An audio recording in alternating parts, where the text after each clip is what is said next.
한번 기도하시겠습니다. 고마우신 우리 아버지 하나님, 주님의 은혜를 감사를 드립니다. 이 시간 하나님의 말씀을 우리가 듣기를 원합니다. 내 마음이 완전히 오픈되어지게 하나님 인도하여 주시고, 하나님의 말씀을 하나님의 말씀으로 받을 수 있게 하나님 인도하여 주셔서, 그 말씀은 능력의 말씀인 줄 우리가 믿사오니 그 말씀이 우리 마음에 떨어질 때마다 아버지 하나님 우리가 온전해지게 하시고, 우리의 질병 고침을 받고 우리의 근심과 고통이 사라질 수 있는 놀라운 말씀이 되어지게 하나님 인도하여 주옵소서. 그래서 그 말씀 붙잡고 우리가 한 주간 동안 승리하며 살아갈 수 있도록 주님 도와주옵소서.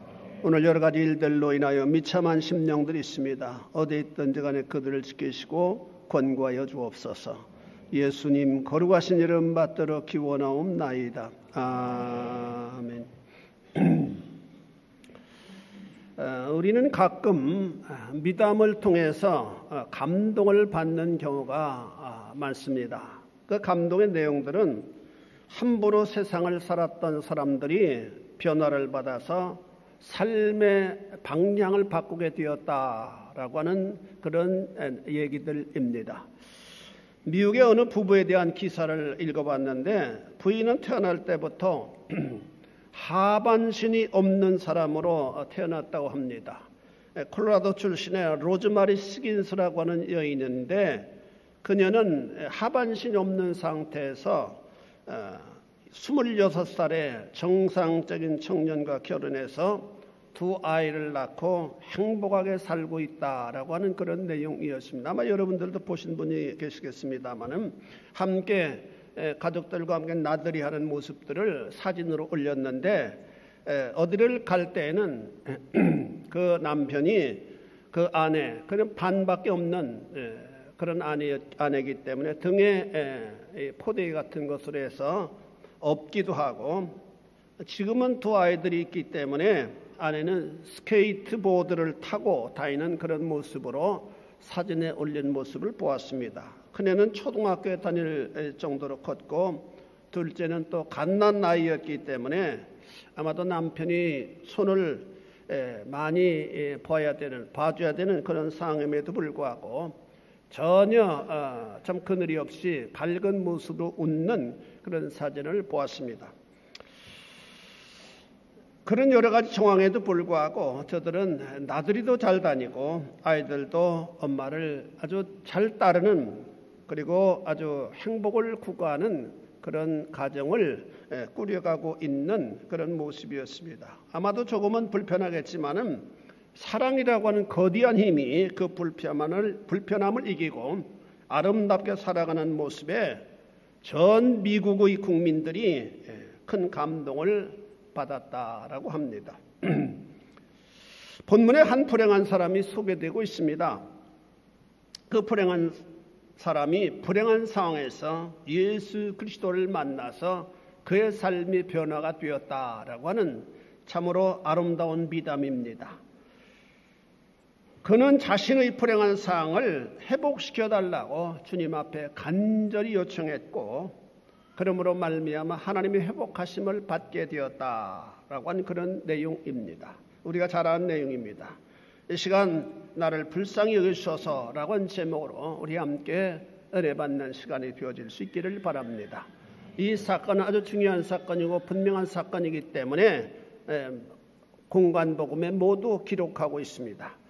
첫째로 기회를 붙잡은 바디메오다라고 말씀합니다. 주님께서 어느 날 여리고를 방문하셨어요. 주님께서 방문하신 이유는 언제든지 그 고장에 잃어버린 아브라함의 후손들을 찾아 구원시키시기 위한 길이었다라고 하는 사실을 우리는 성경을 통해서 배우게 됩니다. 본문 46절에 보니까 그들이 여리고에 이르렀더니 예수께서 제자들과 허다한 무리와 함께 여리고에서 나가실 때에 라고 말씀하고 있고, 마태복음에서는 여리고에 들어가실 때 그렇게 또 표현하고 있습니다. 어찌됐든지 여리고 지역에서 일어난 사건이다 라고 하는 사실입니다. 여리고는 그 유다와 경계선상에 있는 지역이지만은 역사적으로 북왕국 이스라엘이 다스렸던 지역이었기 때문에 지역적인 감정이 굉장히 좋지 않았던 지역이었습니다. 이유는 저들은 여로보암이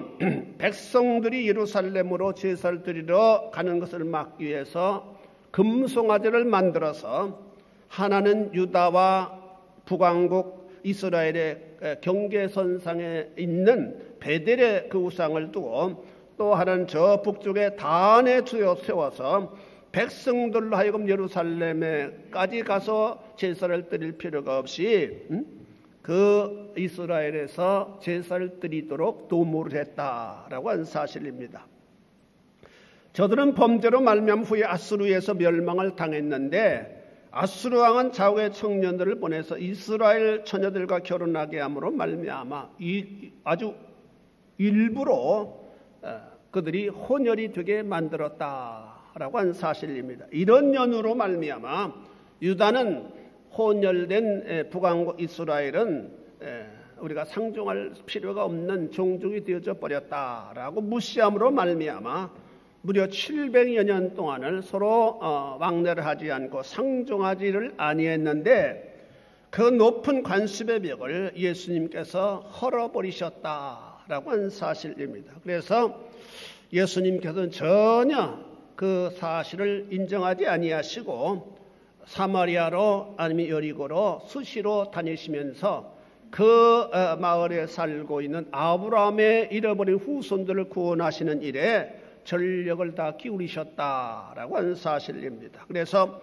우리가 잘 아는 대로 수가성 여인, 삭개오, 이 모두가 여리고에서 펼치신 복음의 아름다운 열매들이었다라고 하는 사실입니다. 죄가 많은 곳에 은혜가 넘쳤다라고 하는 사도 바울의 로마서의 말씀대로 하나님께서는 사람들이 인정하지 않는 그런 곳에 구원의 기치를 들으시기를 기뻐하셨다라고 하는 사실입니다. 그 축복의 길을 이 바디메오는 붙잡았다라고 말씀합니다. 마침 바디메오는 길가에 앉아 구걸하는 중이었다라고 말씀하고 있어요. 마침 사람들로 왁자지껄하는 소리를 듣고 곁에 있는 사람에게 아마 물어보았을 겁니다. 이게 무슨 일입니까? 그랬더니 나사렛 예수 그리스도께서 지나가신다라고 얘기를 들었습니다. 그 기막힌 기회를 바디메오는 놓치지 않았다라고 하는 사실입니다. 그렇습니다. 우리는 기회를 붙잡아야만 합니다. 그 기회 중에 가장 귀한 기회는 주님을 영접하는 일입니다. 믿으시길 축원합니다. 그래서 성경은 말씀합니다. 계시록 3장 8절에 보니까 볼지어다 내가 내 앞에 열린 문을 두었으되 능히 닫을 사람이 없으리라. 계시록 3장 20절에도 보니까 볼지어다 내가 문 밖에서 문을 두드리노니 누구든지 내 음성을 듣고 문을 열면 내가 그에게로 더불어 먹고 그는 나로 더불어 먹으리라. 예수 믿는 것은 예수님을 영접하는 건 너무나도 간단한 것이에요. 주님, 내가 주님을 믿습니다. 이제부터는 정말로 내가 주님을 제대로 믿고 주님 기뻐하신 삶을 살기를 원합니다. 내가 마음을 열고 주님을 초청하오니 내 마음에 들어오셔서 지금부터는 나를 다스려 주시고 나를 인도하여 주십시오 라고 주님 앞에 솔직하고 담백하게 기도하기만 하면 주님은 내 안에 들어오시는 분이시다 라고 말씀합니다. 그 한국에서 복음을 위해서 굉장히 활동을 많이 하시고 지금도 방송국 극동방송 사장이신 그 목사님 김장한 목사님 그 간증을 들어보면 그가 구두 닦기를 하다가 자기의 구두 닦기를 해주었던 그 상사의 인도를 받아서 미국으로 가게 됐는데 미국 고등학교를 다닐 때 얼마나 외로웠겠어요. 너무나도 힘들고 외롭고 그런 어간에 잔디밭에 쉬는 시간에 그의 학교 친구가 예수 그리스도를 전해주고 예수 그리스도를 영접하도록 했다고 합니다. 이렇게 제가 여러분들에게 말씀드린 것처럼 볼지어 내가 문 밖에서 문을 두드린 누군지 내 음성을 듣고 문을 열면 나는 그에게로 들어가 먹고 그는 나로 또 먹으리라. 그러니 내가 이제 예수를 받아들여라. 그래 함께 영접기를 했답니다. 아무런 뭐가 나타나지 않았대요. 그때부터 하나님께서 그를 축복하시고 은혜를 베풀으셔서 세계적인 목회자가 되었다라고 그의 책에 보면은 기록되어 있음을 알게 됩니다. 예수를 영접하는 것, 그보다 더 귀한 일은 없다라고 하는 사실입니다. 우리는 주님께서 나를 찾아오시는 축복의 기회를 놓치지 말아야만 된다. 그 기회는 가장 중요한 구원의 기회가 되어질 수 있기 때문입니다. 사실 주님께서 여리고로 들어오신 것은 거기에 살고 있는 아브라함의 후예로 택정함을 받은 바디메오, 소경 바디메오를 구원하시기 위한 하나님의 섭리가 있는 사건이었다라고 하는 사실을 우리가 결론적으로 배우게 됩니다. 두 번째는 바디메오는 믿음으로 주님께 간구했습니다. 바디메오는 예수님을 메시아로 알았습니다. 그래서 허다한 무리와 함께 여리고를 방문하신 분이 나사렛 예수시라는 말을 듣고 깜짝 놀랐습니다. 그래서 다윗의 자손 예수여 나를 불쌍히 여기소서라고 외쳤습니다. 누가 그에게 가르쳐주지도 않았는데 그 예수라고 하는 얘기를 듣고 다른 거 다 팽개치고 구걸하는 그런 일들을 해야만 되는데도 불구하고 그 일을 다 놓고 다윗의 자손 예수 나를 불쌍히 여겨달라고 외치기를 시작했습니다. 메시아가 오시면 이사야 35장 5절에 보니까 그때 맹인의 눈이 밝을 것이며 못 듣는 사람의 귀가 열릴 것이니라라고 말씀하셨는데 아마도 바디메오는 이 율법의 이 구약의 말씀을 알았는지 모르겠습니다. 마태복음 11장 2절 이하에 보니까 세리 요한이 옥에 갇혔는데 그리스도께서 하시는 일을 듣고 제자를 보내서 예수님께 여쭈어보았습니다. 오실 그이가 당신입니까? 자신이 그를 세례를 베풀었을 때 하늘이 열리고 성령께서 비둘기같이 내리는 것을 보았고 이분이 하나님이 보내신 메시아라고 하는 사실 분명히 알았지만은 세월이 지나서 몇십 년 지나서 분명히 어떤 예수님이 행하시는 그 행한 일들 그런 일들을 바라보면서 저분이 메시아가 아닌가라고 하는 의구심을 가지게 되었다. 그래서 그가 이제 목이 잘리기 직전에 감옥에 gat혔을 때 아마도 그가 세월과 함께 아마 그 의심이 아마 일어났던 것 같아요. 그래서 예수님의 제자들에게 자기의 제자를 예수님께 보내서 오실 그이가 당신입니까? 라고 물어보았습니다. 그때 주님께서 완곡하게 대답하여 주셨는데 요한에게서 말하라. 맹인이 보며 나병환 자 깨끗함을 받으며 못 듣는 자가 들으며 죽은 자가 살아나며 가난한 자에게 복음이 전파된다 하라. 누구든지 나로 말미암아 실족하지 아니한 자는 복이 있도다 하시니라. 자기가 바로 하나님의 보내신 메시아라고 하는 사실을 지금 감옥에 갇혀있는 세례 요한에게 완곡하게 설명해 주셨다라고 하는 사실입니다. 누구든지 나로 말미암아 실족하지 아니하는 자는 복이 있다. 바로 없긴 여러분들이 예수 그리스도로 말미암아 평생을 실족하지 않는 삶의 길을 걸어가실 수 있게 되기를 주의 이름으로 축원해 드립니다. 그렇다면 무시할 수밖에 없는 거지요 맹인 바디메오였지만 이 예언을 믿었기 때문에 예수를 메시아로 오신 분으로 의심 없이 믿었다라고 하는 말씀입니다. 이것이야말로 주님의 놀라운 은혜입니다. 그 당시 율법의 깊은 지식을 가지고 있었던 바리새인들이나 서기관들, 제사장들이 많이 있었지만은 그들은 매일매일 자나깨나 율법을 공부했고 연구했지만은 그들은 대부분 예수 그리스도를 메시아로 믿지를 않았습니다. 심지어는 현재 주님과 동행하는 무리들조차도 예수를 메시아로 분명히 믿는 사람은 별로 없었습니다. 이런 것을 보면 믿음은 철저하게 하나님의 은혜로 받게 되는 축복의 산물임을 우리는 깨닫게 됩니다. 여러분에게 하나님께서 주신 믿음의 선물, 그 선물을 고이 간직하시고 소중하게 다루실 수 있게 되기를 주의 이름으로 축원해 드립니다. 바디메오는 주님께서 자신을 고쳐주실 것을 믿었습니다. 바디메오는 여리고에서 알려진 사람입니다. 유명세를 탄 사람이 아니라 항상 같은 장소에서 구걸하는 장님이었기 때문에 사람들이 그를 알고 있었다라고 하는 말씀입니다. 항상 아침이 되면 아버지가 그를 같은 장소에 데려다 주었을 것이고 해가 질 땐 또 데려가는 삶의 반복을 지금껏 해오고 있는 사람이었기 때문입니다. 우리가 골목시장, 서울의 골목시장을 찾아가다 보면은 모두가 다 아는 분들이라고 하는 사실을 알게 됩니다. 이유는 오랫동안 이웃의 관계를 가지고 장사를 해오고 있기 때문입니다. 바디메오가 역시 비슷한 상황이었습니다. 그렇기 때문에 바디메오의 아버지가 누구인가를 사람들은 밝히 알았습니다. 그래서 마가도 이 글을 쓴 마가도 디메오의 아들 바디메오라라고 바디메오의 아버지가 누구인가를 기록할 정도였습니다.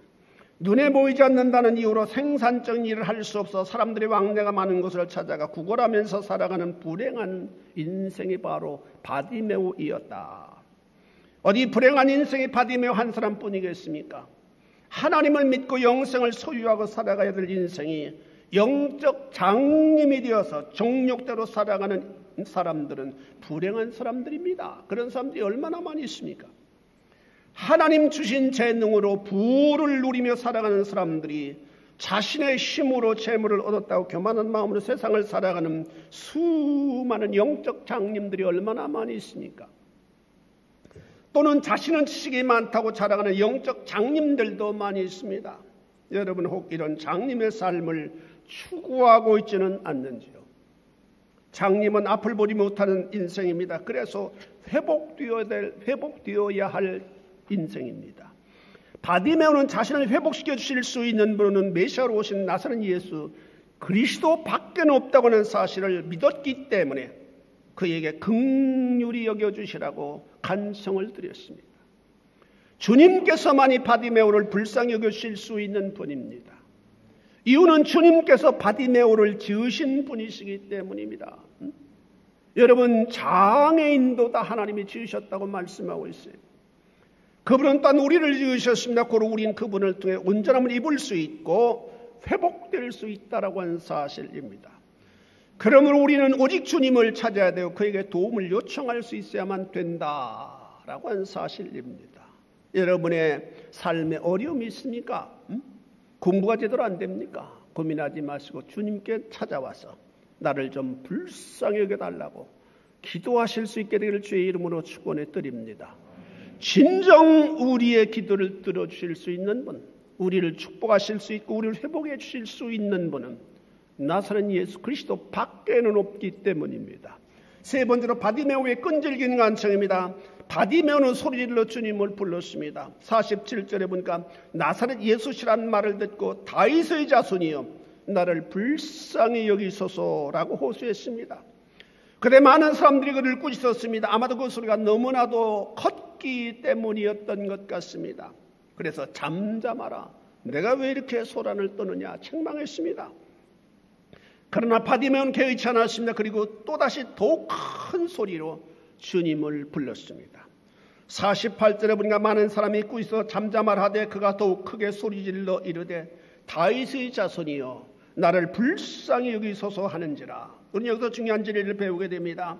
우리가 주님께 간청을 드릴 때는 최선을 다해야 한다고 하는 사실입니다. 주변에 신경을 쓸 필요가 없어요. 지금 내가 회복되느냐 회복되지 못하느냐의 귀로에 서 있기 때문입니다. 전능하신 하나님을 향한 우리의 호소는 간절하고 절실해야 된다라고 하는 가르침입니다. 바디메오는 끈질게 주님을 불렀습니다. 48절에 보니까 많은 사람이 꾸짖어 잠잠하되 그가 더욱 크게 소리질러 이르되 다윗의 자손이여 나를 불쌍히 여기소서 하는지라. 어떤 경우에 우리의 신앙이를 가로막는 것은 이웃일 수가 있다라고 하는 사실을 여기서 배우게 됩니다. 꼭 그렇게 믿을 필요가 있느냐고 신란하는 것도 이웃들입니다. 왕하 2장에서 본 하나님께서 엘리야를 데려가시고 하시면서 후계자로 엘리사를 지명하셨어요. 그리고 엘리사를 테스트하시기를 원하셨습니다. 엘리야는 엘리사를 시험했습니다. 두 사람이 길갈에 나가며 엘리야는 말합니다. 넌 여기 머물러 있어라. 여호와께서 나를 베델로 보내시느니라. 내가 못하러 이렇게 수고스럽게 나를 쫓을 필요가 있겠느냐. 그러나 엘리사는 대답합니다. 여호와의 살아계심으로 맹세합니다. 나는 당신을 결코 떠나지 않겠습니다. 두 사람 베들로 내려가자 그곳에 있는 선지자의 제자들처럼 요즘으로 말하면 신학생들조차도 엘리사를 만류합니다. 선생님을 하나님께서 당신의 머리 위로 데려가실 텐데 쓸데없이 따를 필요가 무엇이 있습니까? 당신은 수고는 쓸데없는 수고입니다. 그러니 하지 마십시오. 그때 대답합니다. 나도 안다. 너희들은 잠잠하라. 그 다음 여리고로 갔는데 그곳에서도 제자들은 엘리사를 만류합니다. 쓸데없는 일을 한다고, 당신 너무나도 어리석은 사람 같다고 그렇게 만류합니다. 그러나 그 만류를 떨쳐버리고 다시 엘리야를 쫓아갑니다. 결국 요단까지 쫓아갔고 그곳에서 비로소 선지자의 대권을 허락받았다라고 말씀합니다. 요단은 어떤 곳입니까? 영적으로 보면 세상의 끝을 의미합니다. 우리는 주님을 쫓을 때 세상 끝까지 쫓아가는 자들이 되어져야만 합니다. 또한 우리가 주님을 향해 어떤 문제를 놓고 기도할 때 응답받을 때까지 엎드릴 수 있어야만 합니다. 이것이 거지 바디메오를 통해서 우리가 배워야 될 위대한 교훈입니다. 바디메오는 결국 응답을 받았습니다. 주님께서 부르신다라고 하는 말을 들은 바디메오는 겉옷을 내버리고 뛰어 일어났습니다. 저가 나를 긍휼히 여겨달라고 하도 외치고 외쳤더니 주님께서는 가시던 걸음을 멈추고 바디메오를 불러와라 라고 곁에 있는 제자들에게 명령을 내렸습니다. 주님께서 너를 부르신다라고 얘기를 듣고 바디메오는 너무 좋아서 겉옷을 내버리고 뛰어 일어났다. 이 겉옷은 가난한 사람들에게는 굉장히 한 벌밖에 없는 옷입니다. 옷일 뿐만 아니라 밤에는 이불로 사용하는 그런 유일한 매체가 됩니다. 그런데도 불구하고 그 겉옷을 내버리고 뛰어 일어났다. 다시 말해 주님께 나아간 데 있어 방해가 된다고 여겼을 때 즉시 그 겉옷을 버렸다. 주님 바도에게 물으셨습니다. 네게 무엇을 하여 주기를 원하느냐? 그때 선생님이여 보기를 원합니다. 우리 한번 따라했습니다. 보기를 원합니다. 보기를 원합니다. 주님께서 공부하는 여러분들에게 질문하실 때 나는 노래를 잘하기를 원합니다. 솔직하게 우리가 대답할 수 있어야만 됩니다. 비즈니스 하는 분들에게는 주님께서 네게 무엇을 해주기를 원하냐? 나는 돈을 많이 벌기를 원합니다. 솔직하게 대답하는 것이 좋습니다. 아주 깨끗하게 대답했습니다. 그때 주님은 내 믿음이 너를 구원하였다고 선포하셨습니다. 18절에 보니까 누가복음 18장 43절에 보니까 곧 보게 되어 하나님께 영광을 돌렸다라고 말씀합니다. 그리고 그 길에서 주님을 쫓았다라고 말씀합니다. 주님을 쫓았다. 그 하나님의 능력을 경험한 그 시부터 바디메오는 예수 그리스도의 제자로서의 길을 걸어갔다라고 하는 귀한 기록이 본문에는 기록되어지고 있습니다. 사랑하는 성도 여러분, 우리는 우리의 현주소를 볼 수 있어야만 합니다. 나의 현주소를 정확하게 볼 수 있을 때 나의 연약함을 깨닫게 됩니다. 본문의 맹인 거지 바디메오는 자신을 볼 수 있었어요. 그래서 메시아로 오신 주님을 향해 도와달라고 요청했습니다. 그러나 이 땅에 얼마나 많은 인생들이 자신의 불쌍한 영적 실상의 처지를 깨닫지 못하고 살아가는지 모릅니다. 자신 지금 영적으로 볼 때 너무나 한심하고 예수 그리스도를 믿지 못함으로 현재 지옥을 향하여 걸어가고 있으면서도 행복하다, 삶이 즐겁다라고 희낙낙하면서 쾌락에 물들어 살아가는 인생들이 많이 있습니다. 성공했다고 돈을 많이 벌었다고 난 정말 성공한 인생으로 자부심을 가지고 살아가는 어리석은 인생들도 많습니다. 그러나 주님께서 우리에게 요구하시는 것은 세상에서의 성공도 중요하지만 먼저 생명 되신 예수 그리스도를 구주로 영접하는 일입니다.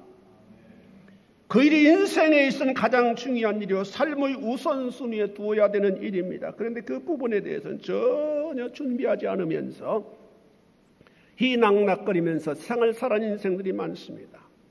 이런 사람들이야말로 맹인이요 거진 바디메오와 영적으로 다를 바가 없는 인생입니다. 그렇다면 우리는 이 시간 주님의 긍휼하심을 구할 수 있어야만 합니다. 사랑하는 성도 여러분, 우리가 영적으로 성숙하고 성령에 충만할수록 우리의 눈은 우리 자신에게 집중할 수 있어야만 합니다. 바디메오는 자신을 보았습니다. 자신이야말로 불쌍한 인생임을 깨달았기 때문입니다. 그래서 자신을 도와주실 예수 그리스도에게 구했습니다. 나를 불쌍히 여겨주시라고 말합니다. 나를 불쌍히 여겨달라고 외치면 나를 회복하여 주시라는 요청이요 회복하여 달라고 하는 요청은 나는 지금 정상이 아니라고 하는 고백입니다. 우리는 신앙생활 한다고 하지만 나도 모르게 곁길로 가고 나도 모르게 원망에 빠지게 되고 나도 모르게 정욕에 빠지는 경우가 참 많습니다. 상하는 분들이 자기도 모르게 소리가 이상한 방향으로 가는 것처럼 우리의 신앙도 그럴 수 있는 가능성이 참 많이 있어요. 그런 자신을 발견할 때마다 하나님 앞에 간구해야만 합니다. 불쌍히 여겨달라고. 그래서 그 어둠의 터널에서 회복시켜 주시라고 말입니다. 우리의 삶은 내일을 모릅니다. 그 유럽 크리스찬 신문을 발간하는 이창배 목사님이 거기에 썼더라고요. 그 페이스북에 썼고 제가 감동을 받았습니다.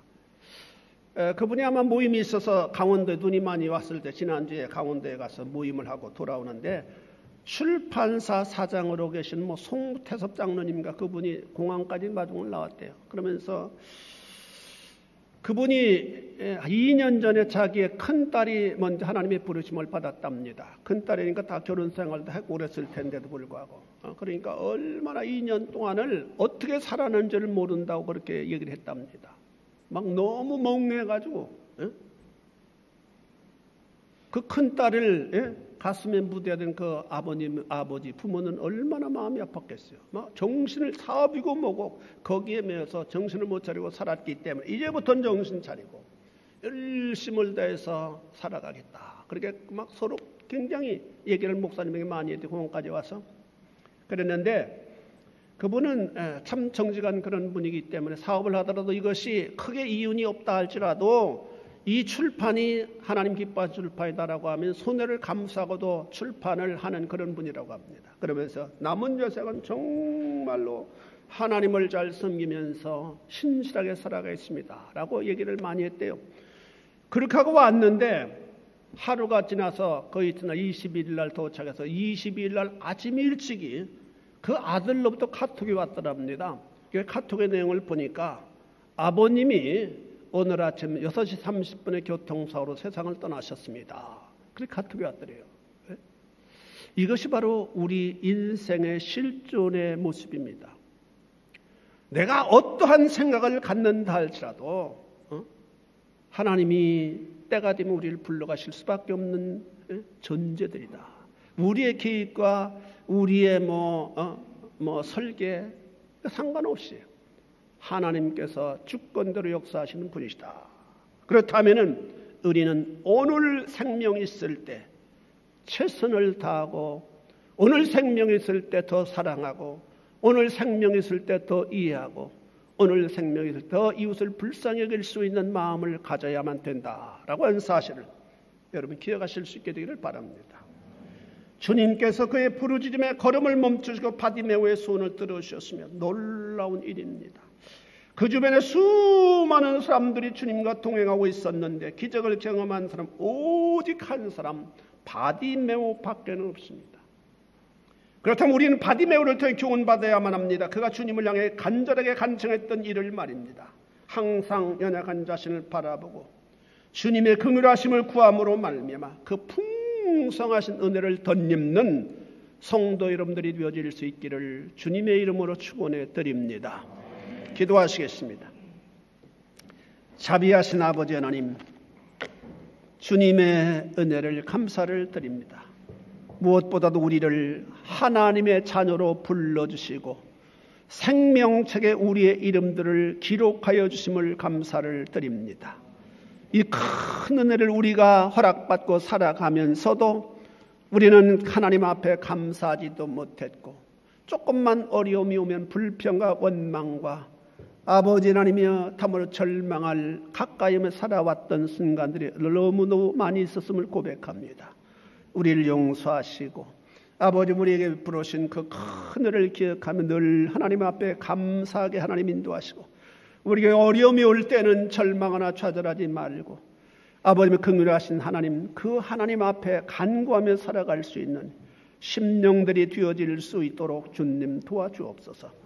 바디메오와 같이 아버지의 무식하고 어떻게 보면 우리보다도 훨씬 더 낮은 삶의 패턴을 추구했던 사람도 아버님 그렇게 주 앞에 간절히 간청을 드렸는데 우리는 그렇게 하지 못했던 부분들이 얼마나 많은지 모릅니다. 우리를 용서하시고 이제부터는 주 앞에 우리를 긍휼히 달라고 부르짖으며 그의 긍휼을 던지며 살아갈 수 있는 심령들로 세상을 살아가기를 소원하오니 우리 은혜를 베풀으시고 우리도 그런 길을 걸어가는 자들이 되게 하여 주옵소서.